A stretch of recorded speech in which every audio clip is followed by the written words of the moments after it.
Hi నమస్కారం అందరికీ. అందరు బాగున్నారా? ఈరోజు వచ్చేసి మనం ఎండు రొయ్యలు గోంగూర టమాటా కర్రీ ఎలా చేసుకోవాలో చూసుకుందాం. ఫస్ట్ వచ్చి ఆయిల్ వేసుకుందాము. కొంచెం ఆయిల్ ఎక్కువ పడుతుంది. ఆయిల్ వేడెక్కినాక ఆనియన్స్, పచ్చిమిర్చి కోసి పెట్టుకున్నాను. ముందుగా గోంగూర అనేది ఉడకబెట్టి పెట్టుకున్నానండి. ఇలా పెట్టుకోవడం వల్ల తొందరగా కర్రీ అవుతుంది, టైం సేవ్ అవుతుంది. అంత గోంగూర అయితే వేయను, కొంచెం మటన్లోకి తీస్తాను, కొంచెం వేస్తాను. కొంచెం 1 కప్పు గోంగూర తీసుకొని మిక్సీ వేసుకోవాలి. అది తర్వాత చూపిస్తాను ఫ్రెండ్స్. చూడండి, ఇప్పుడైతే ఆనియన్స్, మనం పచ్చిమిర్చి అనేది వేసుకుందాం. గోంగూర అలా ఉడకబెట్టుకున్న తర్వాత చల్లారనివ్వాలి. కొంచెం చల్లారుతుంది ఈలోపు.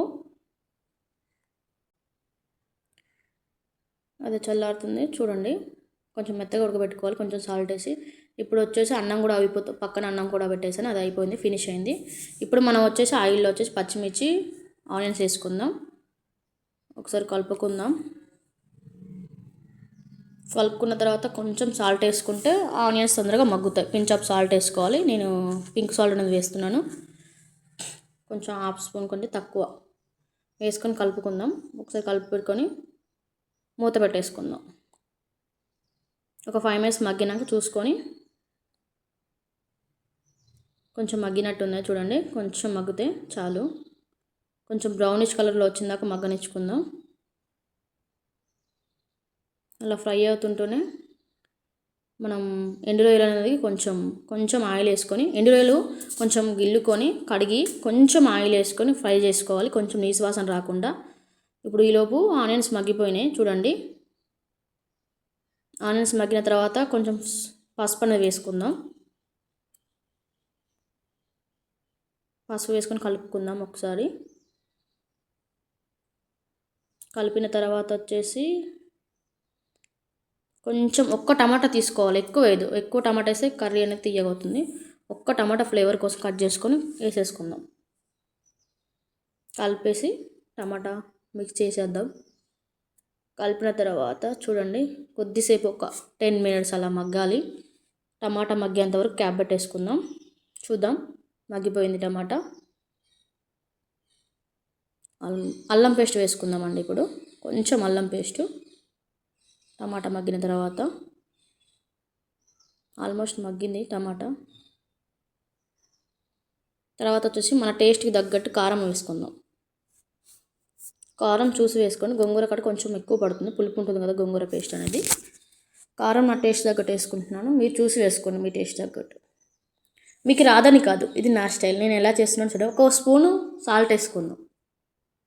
1 స్పూన్ సాల్ట్ కొంచెం తక్కువనే తింటాం, చూసి టేస్ట్ తగ్గట్టు చూసి వేసుకోండి. ఇప్పుడు వచ్చేసి కలిపేసి మూత పెట్టుకుందాం. కొద్దిగా ఒక 5 మినిట్స్ మూత పెట్టేసుకుందాం. తర్వాత చూడండి, ఆయిల్ కొంచెం పైకి తేలుతుంది. ఈ టైంలో కొంచెం గరం మసాలా వేసుకొని కలుపుకుందాం. కలిపిన తర్వాత ఇప్పుడు వేసేసి కొంచెం మంచిగా రోస్ట్ అవ్వాలి.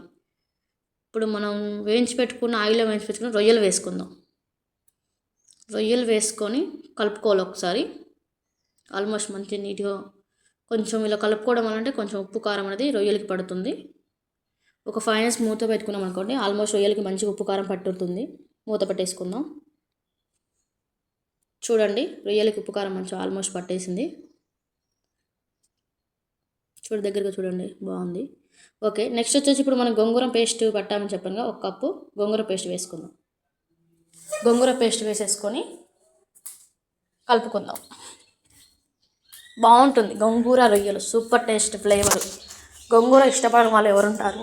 నాకైతే ఫుల్ ఇష్టం గోంగూర రొయ్యలు ఇంకా సూపర్. ఆల్మోస్ట్ కర్రీ దగ్గర పడింది, క్యాప్ పెట్టుకుందాం. ఒక 10 మినిట్స్ తర్వాత చూద్దాం, మగ్గిపోయి ఉంటుంది. క్యాప్ తీసి చూడండి, ఆల్మోస్ట్ కర్రీ మగ్గిపోయింది. లాస్ట్లో కొత్తిమీర వేసి దించేసుకుందామండి. Finish the curry. చూడండి ఎలా ఉందో. నచ్చిన వాళ్ళు లైక్ చేయండి, షేర్ చేయండి కుదిరితే. ఈ చేసే విధానం నచ్చితే కొంతమంది షేర్ చేయండి, లైక్ చేయండి, సబ్స్క్రైబ్ చేయండి ప్లీజ్. థ్యాంక్ యూ అండి వాచింగ్.